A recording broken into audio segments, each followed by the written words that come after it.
Hi, everyone. We are the KThree. We are K-drama fans just like you. And this week we are talking about Confidential Assignment 2 International. Hi, I'm Jen. I'm Marisa, and thank you for taking a K-drama coffee break with us because this week it's Hyun Bin. Confidential Assignment 1 was the very first Korean drama that I went to the movie theater to see. Oh, really? Yes. So it has a special place in my heart, this sequel, not only just for Hyun Bin. Oh my goodness. Hyun Bin, bigger than life on the big screen. Confidential Assignment 1 was such a fun one. But this one, Confidential Assignment 2, kind of took it up to 11, right?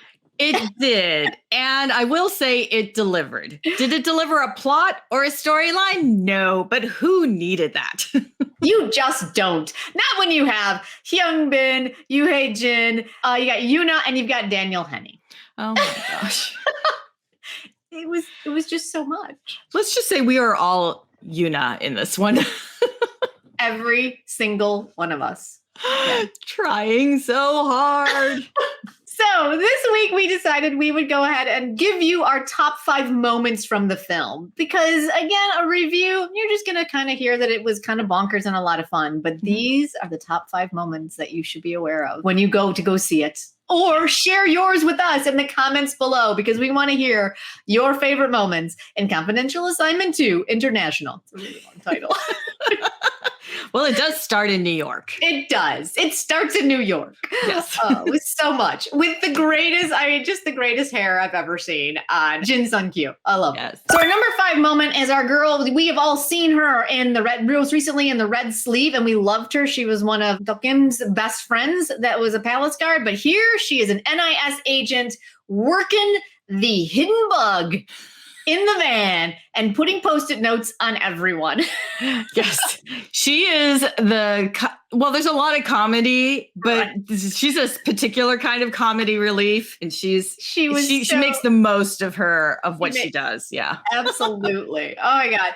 She's got Post-it notes for each of our characters that are living currently in Kang Jin-tae's apartment. So we've got his wife, we've got his sister-in-law, we've got his daughter, we've of course have Hyun Bin. And for each of them, she has all these Post-it notes. They were beats and beats and beats, and they were great. But the third beat, which is always the great comedy beat, it was for Jack. And Jack got one Post-it note and only one Post-it note. And it reads, fucking hot. That's it. Because he is. He is. So Jack is Daniel Henney. And Jack is just named Jack. He's not Agent Jack Gallagher or, Jack, his mom's Korean. So, but I'm like, he's just Jack. I'm like, just Jack. Through the whole movie. And he's fucking hot. And we loved that Min Ji's NIS agent. That's all she needed to know. He's fucking hot. Yeah. And then there's a secondary beat later on in the movie where he comes up to her and he wants her help, and she's just like, "You're talking to me?" It's so great. And she's like, "Of course, yes, anything." But right, it's like there's no just like, we're in this story together. It's like this whole meta thing where it's like every woman who ever lays eyes on these two are just like, you just stop in your tracks. You just are like, oh, yes. Which leads us to our second moment. We howled in the theater. I think the entire theater howled when this happened, right? So if you saw Confidential Assignment 1, we all know that YOONA is pining for her children, right? And he's coming back to South Korea, not for an assignment, but for her, because he too is pining for her. She's fucking hilarious. Right.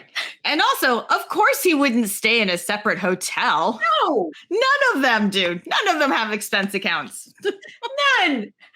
So she hears that he's coming back to the apartment, and she gets all done up. And she's sitting reading a book, of course, upside down, because that's the running gag constantly with a book and people not really reading. And in walks her brother-in-law, and he just laughs at her and he fixes the book for her. And in walks Hyun Bin, and she just sees him in slow motion. It's amazing. And then she worries about him because he's injured. And then, Risa, what happens? Daniel Henney walks in. The slow-mo It's like the camera. I mean, the camera loves Hyun Bin and the camera loves Daniel Henney. Just the slow-mo, the wink, the whatever, like the gaze. Oh my goodness. We were just on the floor. And every woman in that apartment, which is Yoona, our girl, Jang Young Nam, and their daughter, are all like, right? Just the gasp. The gasp, the slow-mo gasp. They were all of us. They were just, oh my goodness. It was hilarious. It was hilarious. And then our poor dad, the husband, Kang Jin-tae, is just like, not me. And then how does Daniel Henney end up with his shirt off? Because of course, right? Because of course. I really thought all three men were going to get naked in that scene because they were all going to start showing their scars. I really thought it was going to become one of those moments, and it was hilarious. Oh my God. But this whole bit just rolls and rolls and rolls for a really good amount of time. And it was everything you want in a Hyun Bin moment. Well, the funny thing, like Hyun Bin and Daniel Henney are the same height, but Yoo Hae Jin is considerably shorter. So just like visually, it's always, right? And doesn't Daniel Henney at one point call him a hobbit? Oh yeah, he does. He's like, what are you, a hobbit? By the way, shout out. We don't know who wrote the English parts of this script. Did Daniel Henney, did he get to do this? Did his acting coach, somebody judged this script? Because Daniel Henney's lines were like fantastic. They were spot on, and he's a good actor. Because sometimes it's a little clunky. Yeah, clunky. Clunky's a good word. But not this time. No, it was great. I mean, seriously, I could have watched an entire film of just the three of them just trying to figure anything out because they were hilarious. Like in one moment when like this building explodes and somehow they all survive. They never should have survived, but they all survive. Does Jack go and do a report because his entire team got hospitalized? No, he goes and gets Korean barbecue with our two Korean operatives. I know. It was amazing. It's a buddy cop agent movie. Yeah.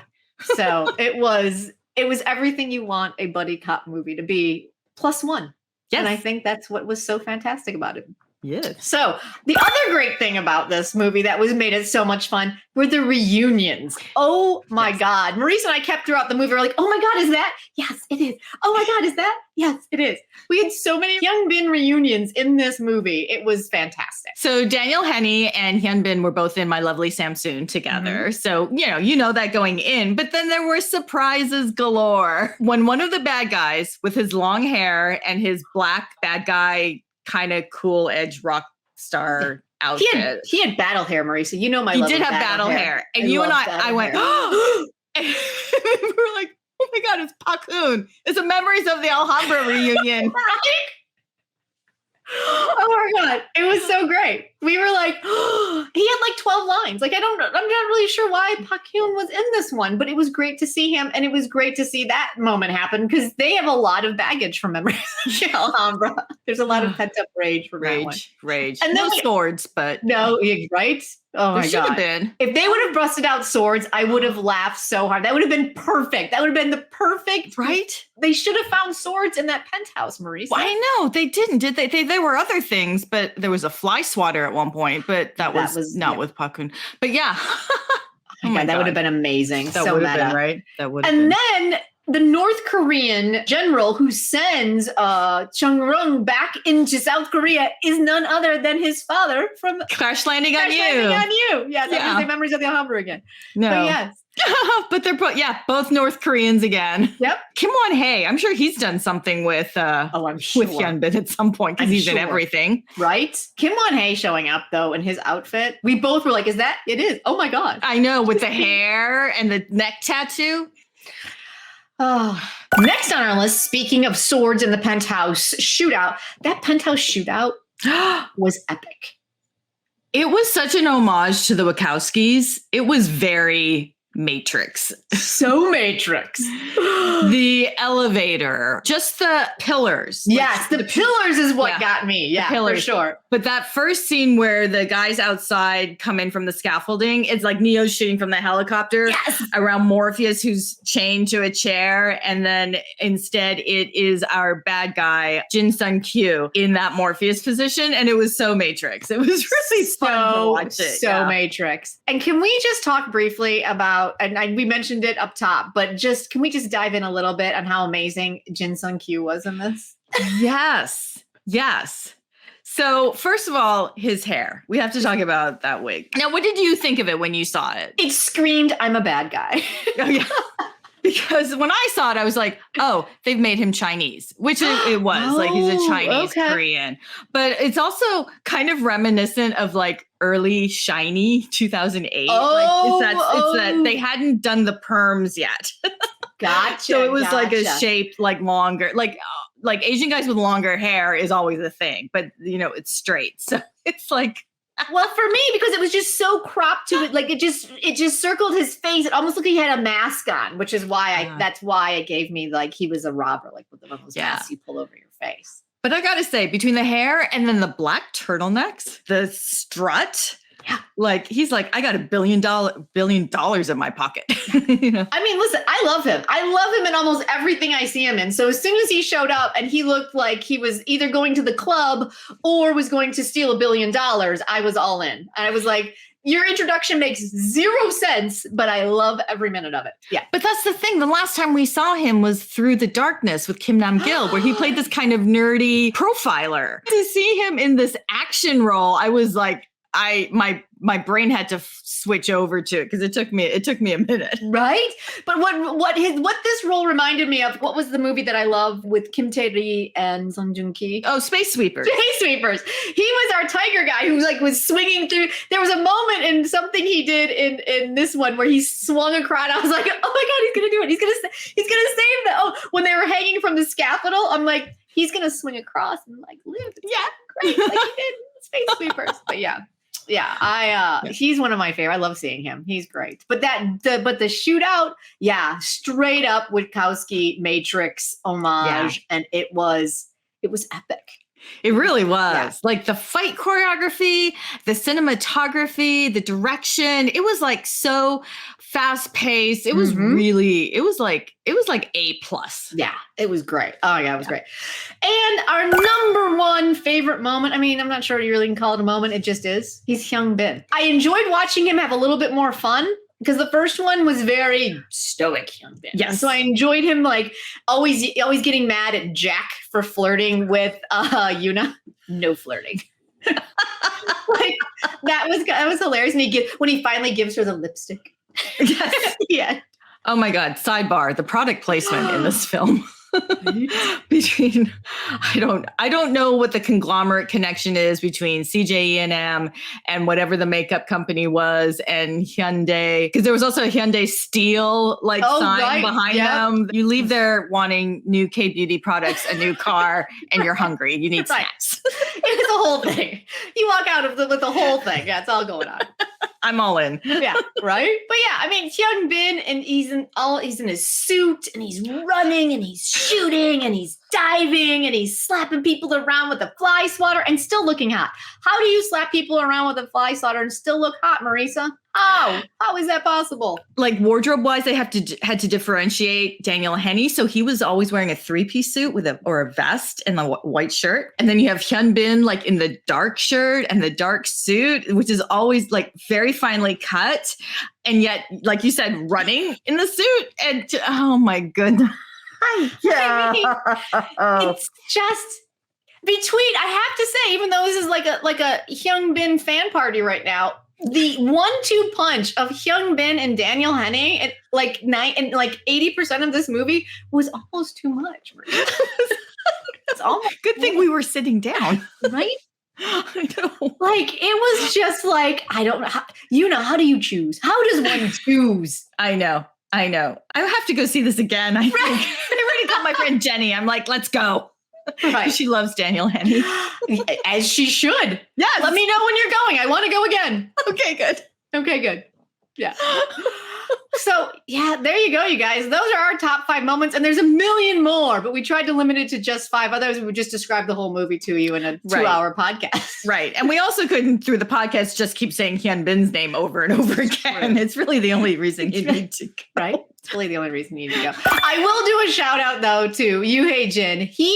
His comedy chops are they're just so good. Yes. He knows he's playing with these 2 unbelievably gorgeous men on either side of him. And he's so good at it. And he plays it so well. When all the 3 guys walk out of the building after the bomb's been dismantled, and Jang Young Nam is like, I see him in slow motion too. And they do a close up on her husband. And I was like, that's adorable. It is. And I have to, when I was getting ready for this podcast, I read a movie review from a Singaporean newspaper, the Straits Times, and they mentioned the slow-mo, and the reviewer called it, and I quote, exuding seismic waves of handsomeness. That's perfection. That's perfection. So if you have not seen it, maybe it's coming to, I think it's still playing in theaters. Or if it's coming to a streaming site soon, then you need to jump on board these waves of handsomeness. Waves of handsomeness.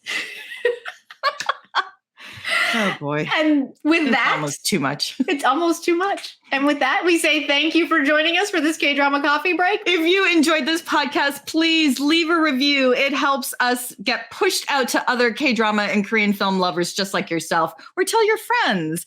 And if you're watching on YouTube, go ahead and leave a comment below and tell us if you've seen the film and what you thought of it and how much you love Hyun Bin and Daniel Henney. So much. See you guys next time. We're the K3. I'm Jen. I'm Marisa, and you. Thank you for taking a K-Drama Coffee Break with us. We'll see you next time. Bye. Bye.